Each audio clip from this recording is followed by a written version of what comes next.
Hello, John Shuttleworth speaking. Yeah, that's a good level.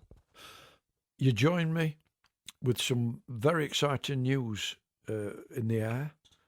Mary, do you want to tell the listeners what it is? No. Oof. I don't. Yeah. Say hello, love, because it's been a while since we've been on the radio. Oof. And the listeners might want to reacquaint themselves with the sound of your voice. Kirsty, don't eat that. Come in.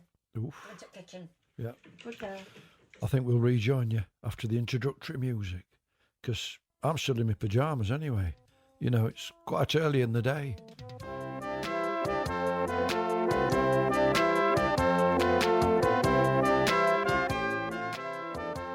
We present the Shuttleworths in Rusty's Party.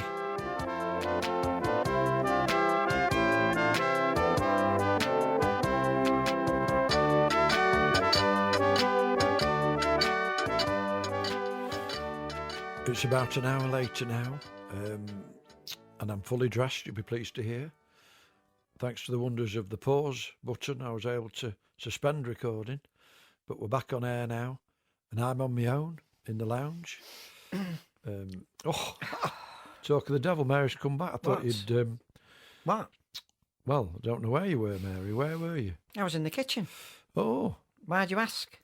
well, Eh? Mary, please. We've Nosy. got some exciting news to relay to the listeners. Well, tell them then.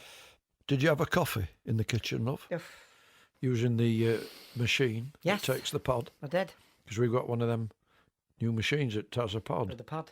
Don't know if you have, ladies and gentlemen. They're Yeah. very, very Oh, lovely. flavoursome and nice to drink. Yeah, nice. Aren't Yes. they? Yeah, and easy to dispose of. Mm-hmm. Hygienic. Yeah. All right, I will. Oh, What? so I thought you were coming in for a kiss then, love. Mary Shuttleworth. Oh, Hello. And Joan, my friend Joan, is having a party today for a budgie. Mary. Right? I've said hello. What? I've told them the news. Now, Yes. can you stop recording, please, and let me have the lounge? I want to watch my programme. Yes, I can, love, but you know, Thank you've you. just stolen me thunder. What do you mean? I was going to announce the news. No. Shut up. Right, I'm going to press pause. Good. And I'll join you in the kitchen, Yeah. ladies and gentlemen. You do that. I'm going to have a coffee. I'm going to choose a pod.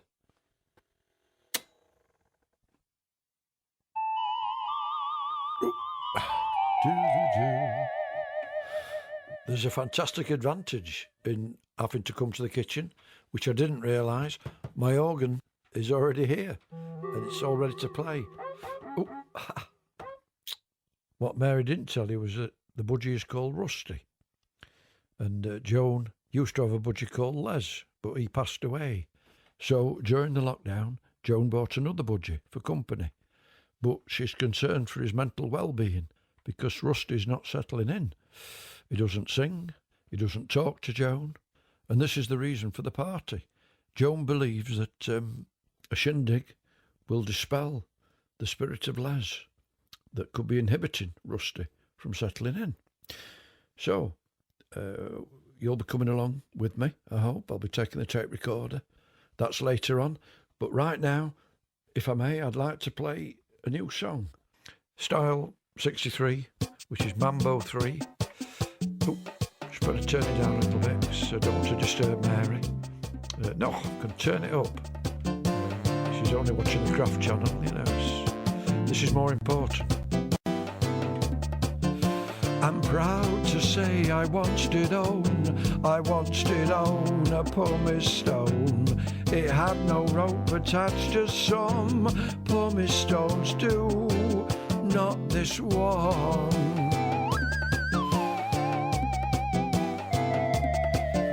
I never felt I was alone at bath time with my pumice stone. I loved it so it worked a treat in removing hard skin from my feet.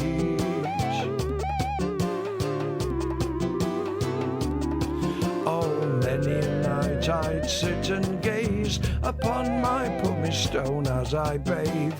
So strange a rock I was inclined to think that from the moon it had been mined. certainly gave that impression, you know.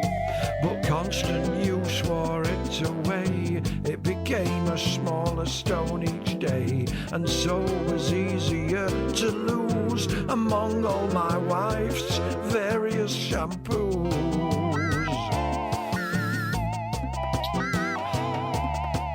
One night my pumice stone I sought to pair a callus on my foot, but it had gone, and in its place a gadget that resembled a cheese grater.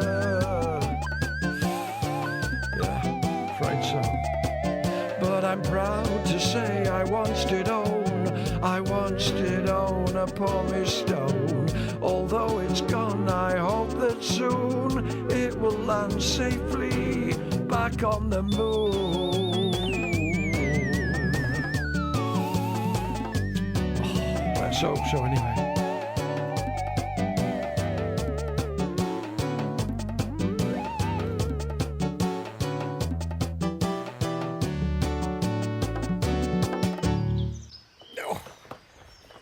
We're at the house of Ken Worthington now, my next door neighbour and sole agent. And you can't open the door. Come on. I think there's an umbrella in the way.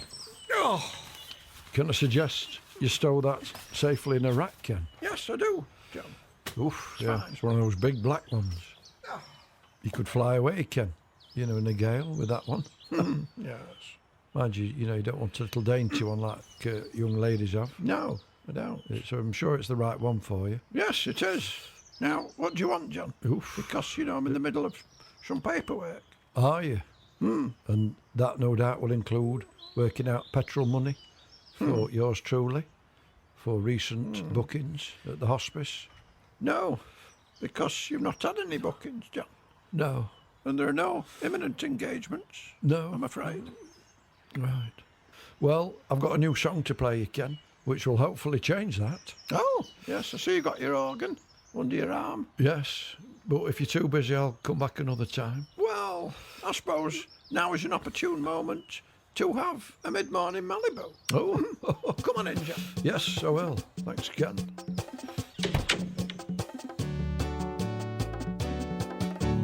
Come through. Yep. Oh, see you already preparing for tonight's party. What do you mean? Well, you've got your shoe polish kit on display. Oh. Though no evidence of your human heels, No. which I presume you'll be buffing up shortly. Maybe. No, just don't put it away from last time. Oof. Malibu. Not for me, thank you, Ken.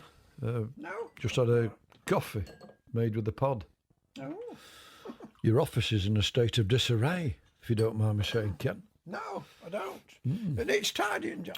Well, my wife Mary would say, bin the lot No. and get busy with the antibacterial spray. Well, that's just silly, John. Is it? Yes. Well, some would say that not putting your shoe polish kit away after use is silly. Oh, It's each to his own, Ken. yes, it is. Right. I'll plug in. Can I unplug this hairdryer? Yes, you can. I presume that's for doing your bubble perm a little bit later on. In readiness for the party. Do you know, John, I'm not sure I'll be going. What? Well, I've got too much paperwork on. Oh. And, as you pointed out, my office is very messy and I need to do some tidying. Ken. So you'll have to do without me, I'm afraid. All right, we will. I'm sorry, John. But perhaps you'd just like to give me Rusty's present so I can pass it on to him. Ken, are you telling me that you haven't even got Rusty a present? No, I haven't. It's a blinking budgie job. Doesn't need a present. That's a very strange attitude to take, Ken, if you don't mind me saying. Is it? It's Rusty's party. He deserves a present. And there's another thing, Ken. Rusty's mental health is in question already. We know that. And to be denied a present is surely going to, I don't know, could push him over the edge. No. Please, Ken, just All right. have a rethink. Yes, I will. But if you're not prepared to, I have a solution. What's that? Well, it could be that my present is from both of us. Oh, Would you like that, Ken? yes. Thought you would. Thank you. You're welcome. Now, this song, Ken, might make you change your mind Oh, because it's all about a party that I went to when I was a little lad. Is it? Oh, it won't, John, but let's hear it. Hear that beat, Ken? I was thinking it would be good for Michael Bublé, Oh, this song. yes. You know what I mean? Oh, Yeah. excellent. I was at a children's party many years ago. The sandwiches were plentiful and the lemonade did flow. Most of the children had left the table to begin the party games. Just me and a lass called Shirley, still eating did remain. I'd finished me jelly and ice cream, I was considering getting down, when I spied a piece of shortbread. As I did so, Shirley frowned. Before I could take the biscuit, Shirley had grabbed the plate. She clearly coveted that cake, so before it was too late, I said, shall we share the shortbread, Shirley? Surely we should. There's only one piece left and like to eat it we both would. Shortbread shaped for sharing and I'm confident we could. So shall we share the shortbread, Shirley? Surely we should. Oh, tricky situation. It was, Ken. Very tricky. Meanwhile, a little lad called Len was getting up to no good. He'd been knocked out of musical bumps and returned to have more grog. He moved in on the shortbread, but that petticoat tail was mine. I gave him a Chinese burn, and how the whip did whine. Oh, John, that wasn't very nice. I know, Ken, but I was desperate. Well, Shall we share the shortbread, Shirley? Surely we should. There's only one piece left and like to eat it we both would. I said, Ken, shortbread shaped for sharing and I'm confident we could. So shall we share the shortbread, Shirley? Surely we should. she should. She's got to. Now Carol is coming incredibly close, as William was warning she would. Len still looming, licking his lips, my mess is not understood. Moody miss, you must make up your mind before this trickles a flood.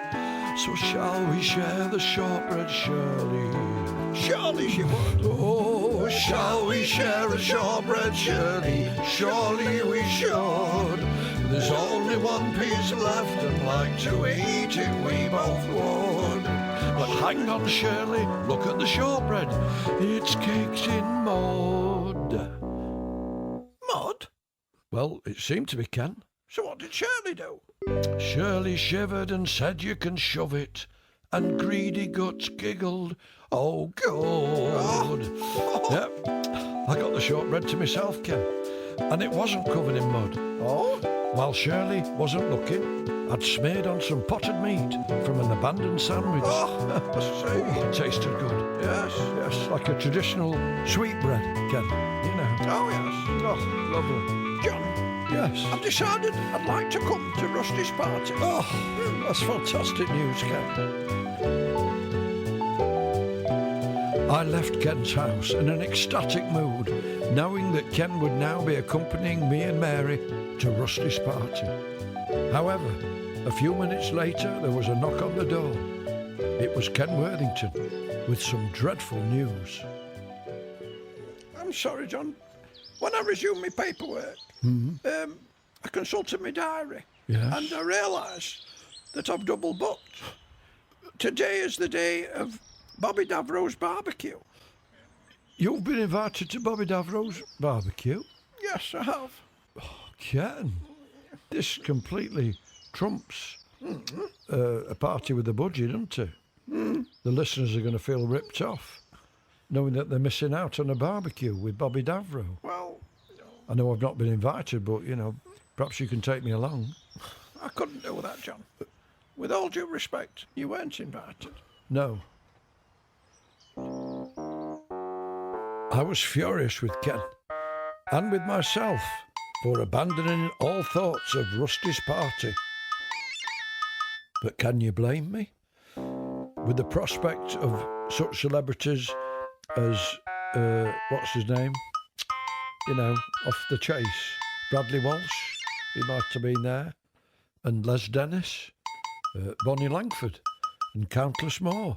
Even the Crankies might have put in an appearance.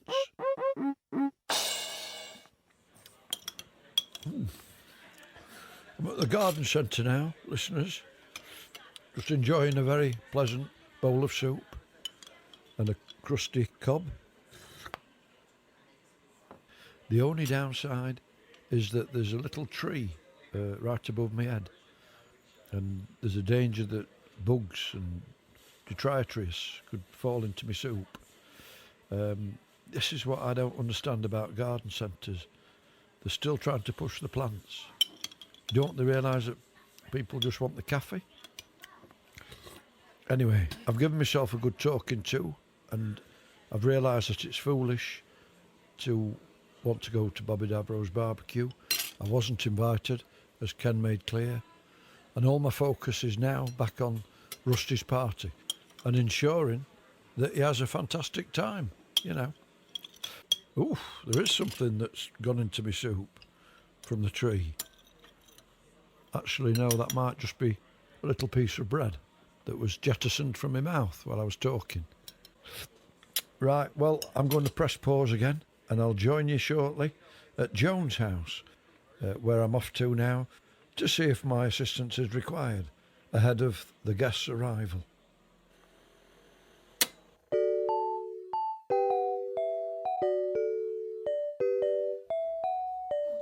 In you come, love. How you keeping, John? I'm fine, thanks, Joan. Oh, good. In fact, I'm quite excited. I don't get invited to many parties. Well, nobody does these days, do they? No, I suppose they don't. Oh, Oof, you're right, Joan. yes, I just can't get used to my new vape pen. Oh, Sit down, love. yes, thank you, Joan. Mary's busy Is she? preparing a quiche and some open sandwiches. Oh, that's nice. I see you've got some crisps and nuts Yes, already I got on some, display. Got some crisps. But I don't spot any balloons or bunting. No, Rusty doesn't want bunting. No. And balloons would mark me wallpaper, wouldn't it, John? Don't want sellotape Yeah. on me walls. No, you don't. Oof. So why are you so early, John? There's got to be a reason.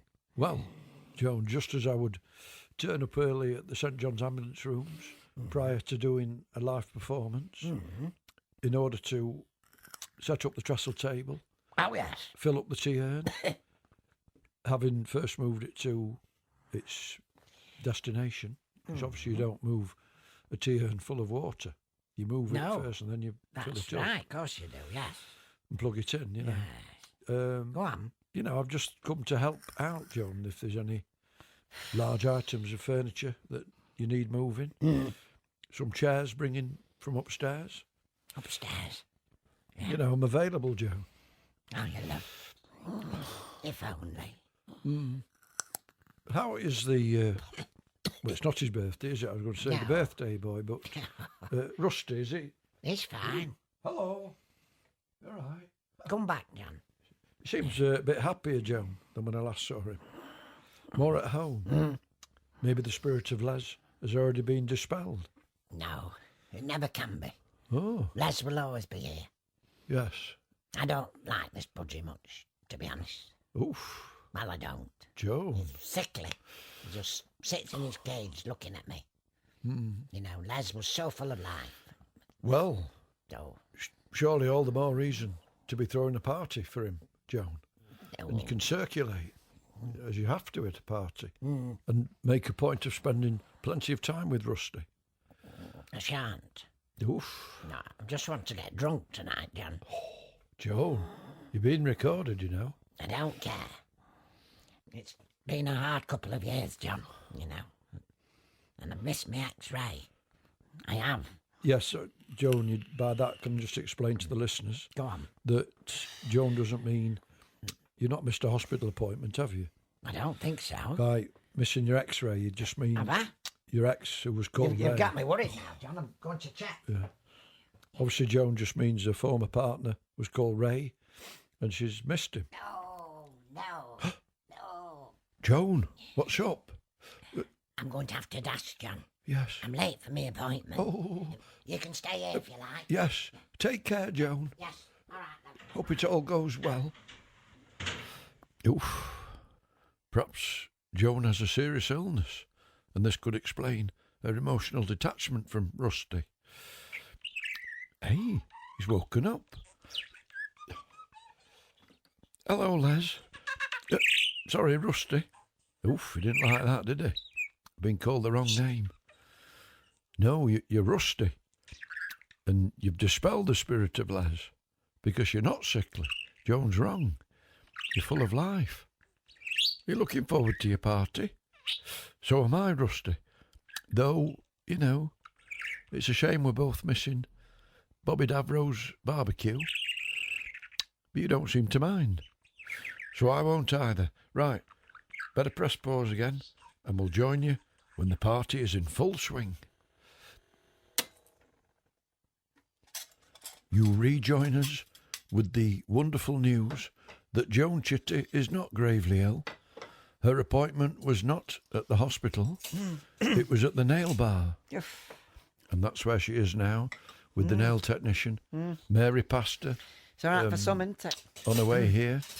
And you can probably hear Mary in the background, laying out plates with assorted sandwiches.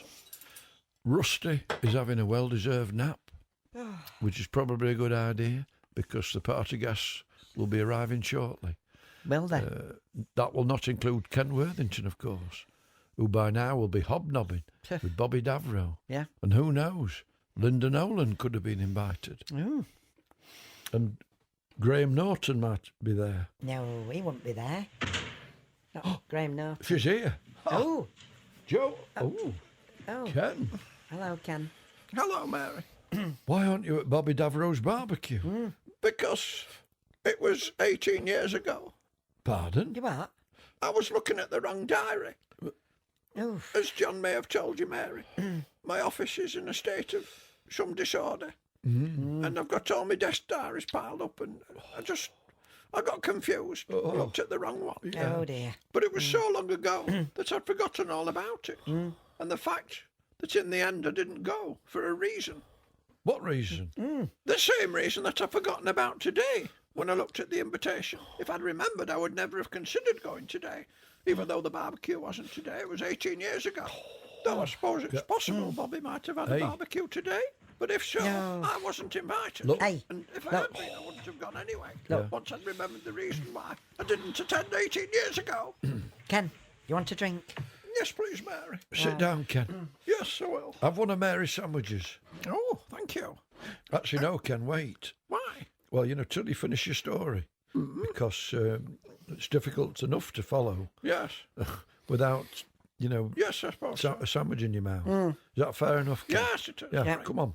Tell us the reason. Yes, I'm about to, John. Let him have a sip of his drink first, John. Go on, Ken. Yeah, go on. Yes. Thanks, Mary. The reason I didn't go is that Bobby snubbed me at a Masonic dinner in Clitheroe in 1987. Oh, Yeah. did he? That's the reason I didn't go Yeah. to his barbecue. Yeah. They had to do without me. They did. Yeah, You did the right thing, Ken. you did. I'll have that sandwich now, please, Mary. Yeah. There you go, Ken. Thank you. Thank goodness I remembered in time. Yes. Oh, it's lovely. John, would you like to close Joan's curtains? Yes. I think she'd appreciate that. I will, Mary. Yes. And why don't you put some music on? It's a party. Well, Rusty, you want some music? can't Yeah, you want some music, John? operate Joan's CD player. Yeah. It's a bit complicated. All right. Oh, I've just realised I've brought my organ Oh, and it's all set up. flipping heck. And it's funny, Mary just mentioned curtains. And that's the subject of another new song that I'd like to end the show with. Right. The dilemma that couples have often in the morning with opening the curtains too much. But it's all explained in the song. Play it, Joe. It's a lovely party beat. Oh, it is. Mary, Would you like to dance? No, but if you're going to, can you please close the curtains first? Yes, all right. Thank you. I like to close the bedroom curtains each and every night. Tuck them behind the radiator, you've got to get it right. And in the morning I open them, but just a bit at first. Or my wife tends to grumble, and she has been known to curse. I beg your pardon. Hey? Ooh, she says, that's too much, you're blinding me. Ooh, she says, that's not enough, I can hardly see. Ooh, she says, that's just right, now let me be. Off you go and make me a cup of tea. Oh, excellent, John. Yeah? I might send this one to Michael Bublé as well. Oh, and possibly the Thompson twins. Oh, right. So I make a cup of tea and let the dog outside. But when I come up with her tea, the bedroom's dark as night. I put the tea down next to her, and while she rubs her eyes, I open the curtains a little more, and then to my surprise, What, John? Hey? oh, she says, that's too much, you're blinding me. I don't say that. Oh, she says, that's not enough, I can hardly see. Oh, she says, that's just right, now let me be. Off you go and leave me to drink my tea. Yeah, I say that. Joan's back. Oh, Hello, Joan. Hiya, mate. Oh, I like your nails. Do ya? Lovely. Oh, thanks, love. so I go downstairs again, Oh. forget about the curtain. This is nice. Watch TV or read a mag until I'm feeling certain the time is right to go back up and throw those curtains wide. Surely she'll be ready now to let the world inside. I am. Oh, Jones opened Rusty's cage. He's flying around the room. Oh, now, Oh, he's landed on Ken's shoulder. what's he doing? No, Oh, you look like Long John Silver, Ken. Jones. Help me. Right, Don't worry. final chorus. You're fine. Everybody, here we go. Oh, come on then. Oh, she says, that's too much, you're blinding me. Oh, she says, that's not enough, I can hardly see. Oh, she says, that's just right, now let me be. Off you go and make me another cup of tea. But Joan, 2 cups of tea is one too many. So it is, Ken. Bye, everybody. Thanks for listening. The Shuttleworths was written and performed by Graham Fellows and produced by Dawn Ellis. It was a chic Ken production for BBC Radio 4. Oh, I love you, Rusty.